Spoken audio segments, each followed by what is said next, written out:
বনগাঁ শিমুলতলা বনগাঁ পৌরসভার প্রাক্তন চেয়ারম্যান শঙ্কর আড্ডর বাড়ির সামনে সিবিআই এর আধিকারিকদের হানা।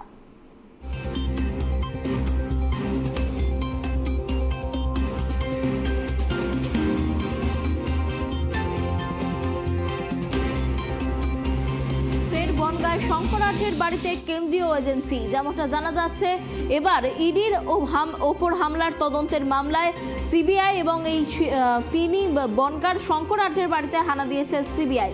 আপনাদের আরও একবার জানিয়ে রাখি, এই মুহূর্তের বড় খবর, বনগাঁ শিমুলতলা বনগাঁর প্রাক্তন পৌরসভার চেয়ারম্যান শঙ্কর আড্ডের বাড়ির সামনে সিবিআই আধিকারিকরা হানা দিল এবং যেমনটা মনে করা হচ্ছে যে ইডির ওপর হামলার ঘটনায় শঙ্কর আড্ডের বাড়িতে হানা দিয়েছে সিবিআই।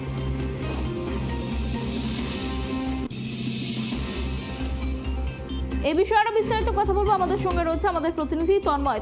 দেখো, যেমনটা জানা যাচ্ছে যে বনগাঁয় যে ইডির ওপর হামলা, তার যে মামলা চলছিল তার তদন্তে নেমেছে সিবিআই, আর এরপরেই শঙ্কর আড্ডের সিবিআই, বিস্তারিত কি জানা যাচ্ছে? দেখো না, তোমাকে বলে রাখছি যে চলতি বছর 5ই জানুয়ারি রেশন দুর্নীতি মামলায় তদন্তে নেমে ইডি আধিকারিকরা বনগাঁ পৌরসভার প্রাক্তন চেয়ারম্যান শঙ্কর আড্ডর বাড়িতে তল্লাশিতে এসেছিল। সেখানে শঙ্কর আড্ডকে গ্রেপ্তার করার সময় তার বাড়ির বাইরে যে মব তৈরি হয়েছিল, হামলা চালানোর সময় সেই ইডি আধিকারিক যে গাড়ির উপরে হামলা হয়, সেই ক্ষেত্রে কিন্তু ইডি আধিকারিকরা কিন্তু গাড়ির উপরে হামলা ঘটনায় বনগাঁ থানায় কিন্তু অভিযোগ দায়ের করে। অভিযোগের পরবর্তীতে কলকাতা হাইকোর্টে সেই তদন্তভার যায় এবং যায় হচ্ছে সিবিআই এর হাতে হাইকোর্টের নির্দেশে।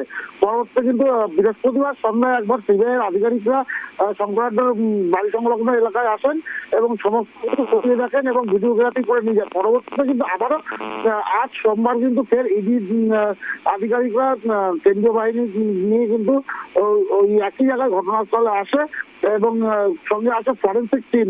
হামলার ঘটনাস্থল তদন্ত করে দেখে এবং তদন্ত প্রক্রিয়া ডিজিটাল এভিডেন্স হিসাবে সংগ্রহ করে নিয়ে যায়।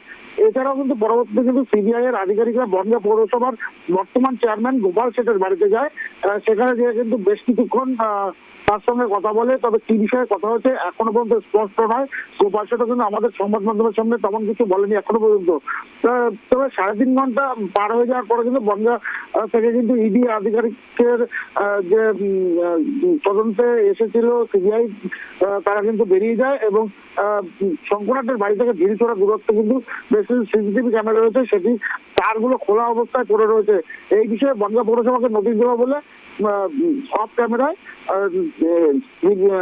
সিবিআই আধিকারিকরা বলে যায়।